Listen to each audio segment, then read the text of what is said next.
You ever just stop for a second and look around? I mean, really look. We're standing in a beautiful park and everything looks fine. But talk to people, actually talk to them, and you'll hear, the same thing over and over again. And that's, I can't afford to live. And that bothers me. Rent is insane. Buying a home, forget it, right? People, they are working full time, full-time jobs, doing everything right, and they still can't afford a place to live. And that's not normal. That's not okay. We've created a system where housing, it's treated like a commodity instead of, a basic human need, right? And I've heard real stories, people actually trying to stay in jail longer, if you can believe that. It's true. Because at least they have a roof over their head and food to eat. And think about that. That's not right. In the United States of America. And then there's healthcare. People are skipping doctor visits, right? They're cutting pills in half. They're going into debt just to stay alive. We spend more than any country in the world, and people still can't get care. That's not just broken. It's immoral. Now here's the part that should, make you angry, and that is we are spending billions on war. Billions. We're spending money, weapons, resources overseas, while people right here at home, they are struggling, to survive. And it's like Tupac said, they got money for war, but can't feed the poor, right? And that wasn't just a lyric, that was a warning to all of us. And we didn't listen. And we need to be honest, okay, about our foreign policy here. Not interested in endless wars. I'm not interested in blank checks either. We should be standing for peace. I've been calling for peace all along. Accountability and human rights, okay? No exceptions.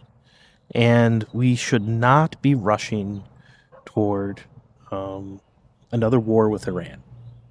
Okay, we've seen where that road goes, and it costs lives, it costs trillions, and it leaves working people here, picking up the bill for these unjust wars.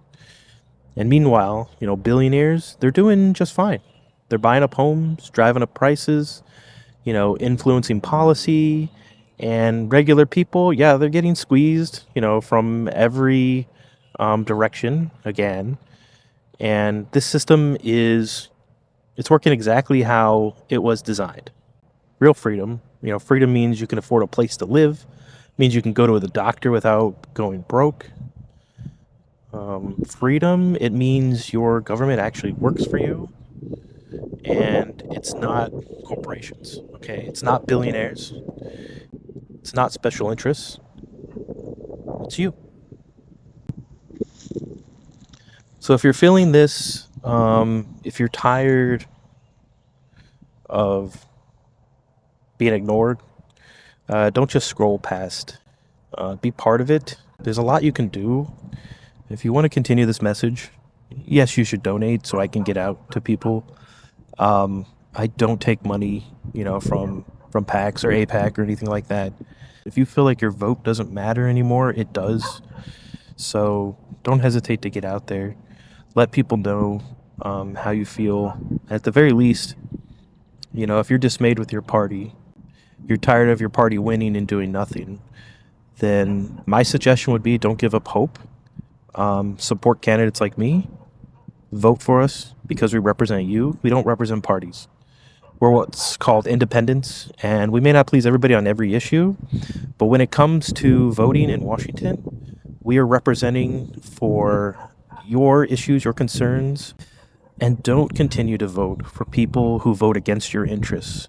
It might be popular now to be against the war, might be popular now to not take money from certain people, but if you look at their history, they didn't represent you. They got us into this mess. When you couldn't afford things, regardless of their party, they didn't actually fix anything.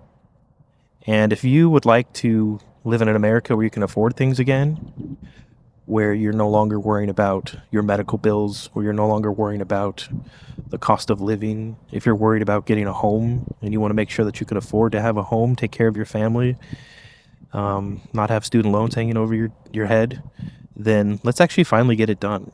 Healthcare? Yes, we can have healthcare without middlemen, without insurance. We can have they call it single payer, but without it being too complicated, just know that you should have an efficient, affordable healthcare system paid for by the government, regardless of your economic status. And when you need healthcare, it should not become a burden to you or your family. I have personal stories, and I'll get into those at another time. But just know that I'm somebody who has your back. If you're okay with people who currently represent you, I don't know why you would be, but if you are, and you're like, hey, yeah, let them represent you for another 10 years, then keep voting for that, person. But if you actually want to give it a chance, if you want to actually fix things and make your life better, I say vote for change. Don't let them win.